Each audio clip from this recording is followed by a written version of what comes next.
Паспорт индекс порталы жыл сайын дүйнө өлкөлөрү арасында визасыз режим боюнча рейтингти жарыялап турат. Былтыркы тыянак боюнча биринчи орунга Германия менен Сингапур чыгып, андагы жарандар дүйнөнүн 158 мамлекетине визасыз кирүү мүмкүнчүлүгүн алса, рейтингте эң акыркы 94-орунга Ооганстан илинген. Ал эми Борбор Азия мамлекеттеринин ишинен Казакстан менен Кыргызстандын паспорттарынын баркы кадыресе ортодо турат. Тилекке каршы биз азыркы учурда Кыргыз мамлекетинин экономикасы болобу, негизи эле имидж болобу, чет өлкөдө дүйнөлүк масштаб өтө алдыңкы өлкөлөргө кирбейбиз. Ошондой эле биз жанагы Курдистан деп, мисалы Пакистанды, Афганистанды көптөгөн мындай айтканда чаташтырып алмаштырып алышат, ошол Европа мамлекеттери. Ошонун сыңары бизди мындай айтканда үчүнчү өлкөдө мамлекет карайт дагы бизге мисалы визасыз режимде алар киргизгенге шашпайт.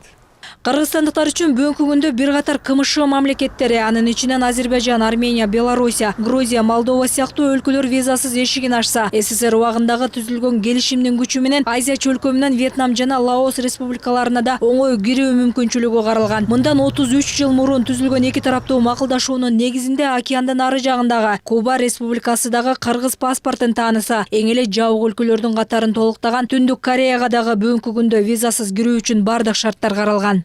Кыргыз Республикасынын жарандары дүйнөнүн 27 мамлекетине визасыз кирип чыга алышат. Ошондой эле Кыргызстан мүчө болгон эл аралык келишимдердин негизинде Кыргызстандын дипломатиялык паспортунун ээлери дүйнөнүн 47 мамлекетине визасыз кире алышат. Ошол эле мезгилде Кыргыз Республикасынын кызматтык паспортуна ээ жарандары дүйнөнүн 39 мамлекетине визасыз кирип чыга алышат. Бул эми кыргызстандыктар визасыз кире алчу дүйнө өлкөлөрүнүн тизмеси болду. Ал эми Кыргызстанга эч кандай виза толтуруп убара тартпай келе ала турган өлкө жарандары да көп. Туризм тармагын жакшыртып, инвестиция тартуу максатында дүйнөнүн 70ке чукул өлкөлөрүнүн жарандары Кыргыз мамлекетине келүү үчүн виза алышпайт. Бул негизинен көп ушул өнүккөн жана алдыңкы динамикалык темпте өнүгүп келаткан өлкөлөр да.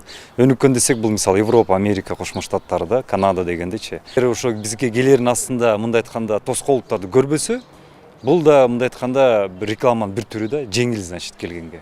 Буга чейин оңой эле алып жүргөн Кытай визасы былтыркы элчиликтин алдындагы жардыруудан кийин катаалданды. Жүздөгөн кыргызстандык студенттер жарым жылдап документ ала албай убара. Алардын арасында өлкөдөгү жогорку окуу жайлардын биринде окуп жаткан Наргиза дагы бар. Ар кандай справкалар керек. Бир 10 справканы чогултканга бизде аябай көп эле убакыт кетип калды. Бирок анын баарын алдык. Бирок ошо виза жакка барганда посольстводон бизге отказ келип калды. Себеби ошо менин себебимди айтайын. Мен өзүм хиджабчанмын, ошо хиджабка каршы чыгып калышты.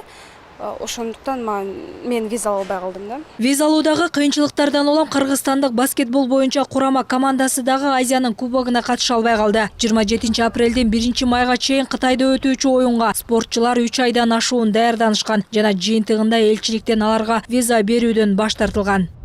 Шайыр Жунусалиева, Бекназар Шерманбетов, Нью ТВ.